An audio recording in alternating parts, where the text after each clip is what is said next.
진행 이승민 앵커, 나경철 앵커, 출연 이원삼 선문대 국제관계학과 명예교수. 시작. 이승민 앵커. 미국과 이란 간의 긴장이 고조되는 가운데 갑작스러운 휴전 협상 소식이 전해지면서 그 배경에 대한 관심이 쏠리고 있습니다. 특히 도널드 트럼프 대통령이 이번 휴전 협상을 수용한 결정 뒤에는 미국 내부의 복잡한 정치적 상황이 크게 작용했다는 분석이 나오고 있습니다. 이원삼 명예교수님과 함께 자세한 내용 살펴보겠습니다. 교수님, 안녕하십니까? 이원삼 교수, 안녕하십니까? 이승민 앵커. 교수님, 현재의 상황이 미국의 중간선거 패배를 피하기 위한 트럼프 대통령의 전략과 깊이 연관되어 있다는 분석이 있습니다. 이원삼 교수, 그렇습니다. 이대로 가다가는 중간선거 패배가 불보듯 뻔한 상황에서 트럼프 대통령으로서는 어떻게든 상황을 반전시킬 계기가 절실했습니다. 이를 위해 휴전을 선택한 것으로 보이는데 사실 이란은 종전을 원했었죠. 휴전 기간 동안 2차례의 공격을 받았기에 미국을 신뢰하고 다시 휴전에 임하기 어렵다는 입장이었습니다. 나경철 앵커. 그렇다면 이란의 입장을 트럼프 대통령에게 전달하는데 파키스탄이 중재 역할을 했다는 말씀이시군요. 이원삼 교수. 네, 맞습니다. 파키스탄이 이란의 입장을 전달하기 위해 중국을 급히 방문했던 적이 있습니다. 당시 파키스탄은 중국에 이란의 입장을 전달했고 이에 중국이 이번에도 보증 역할을 하겠다고 나선 것입니다. 만약 휴전 중에 미국이 공격한다면 중국이 정치적, 경제적 보증을 서겠다는 약속을 했습니다. 이승민 앵커, 흥미로운 부분입니다. 이는 이란 강경파에게도 명분을 제공했다는 분석도 있습니다. 이원삼 교수, 그렇습니다. 이란 강경파로서는 미국의 강한 압박에 굴복한 것이 아니라 동맹국인 중국의 제안에 응한 것이라는 명분을 얻게 된 셈입니다. 이는 강경파 내부에서도 충분히 수용될 수 있는 부분이었습니다.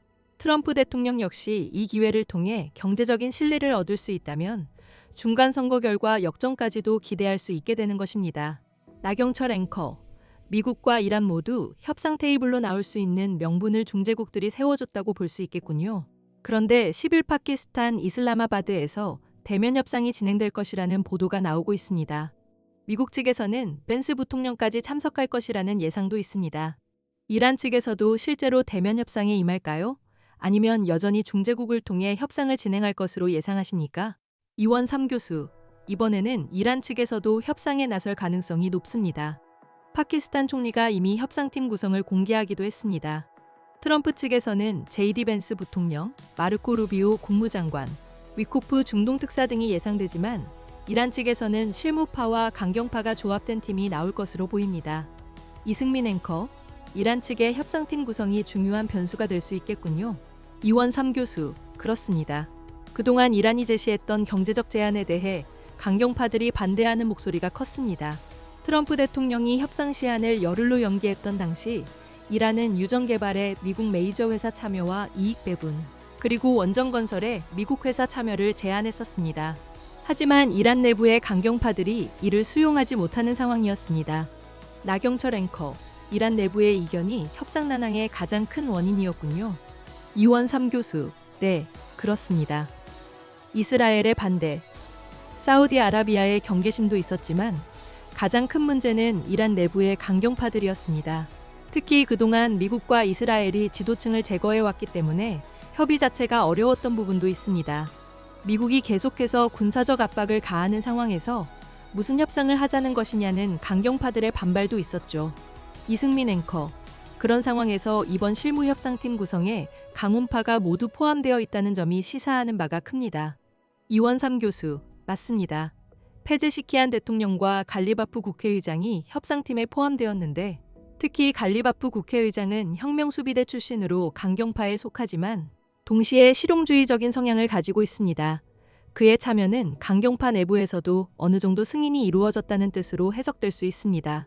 나경철 앵커. 그렇다면 파키스탄이 의도적으로 이란 협상팀을 공개한 이유는 무엇이라고 보십니까? 이원삼 교수. 파키스탄이 협상팀을 공개한 것은 국제적인 공인을 얻기 위한 의도로 보입니다. 이란 강경파 역시 쉽게 거절하기 어려운 상황을 만들려는 것이죠. 따라서 10일부터는 공습금지, 호르무즈 해협 자유통행 등 구체적인 사안에 대한 실무협상이 진행될 것으로 예상됩니다.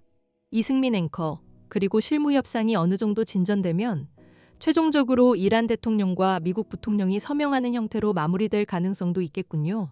이원 3교수, 네. 현재로서는 그러한 방향으로 흘러갈 가능성이 있다고 전망합니다. 나경철 앵커, 오늘 이원 3교수님과 함께 미국과 이란 휴전 협상의 배경과 전망에 대해 자세히 이야기 나눠봤습니다. 교수님, 오늘 말씀 감사합니다. 이원 3교수, 감사합니다. 마무리, 이승민 앵커, 현재 진행되고 있는 국제정세에 대한 깊이 있는 분석, YTN 뉴스케어 EPM에서 계속해서 전해드리겠습니다.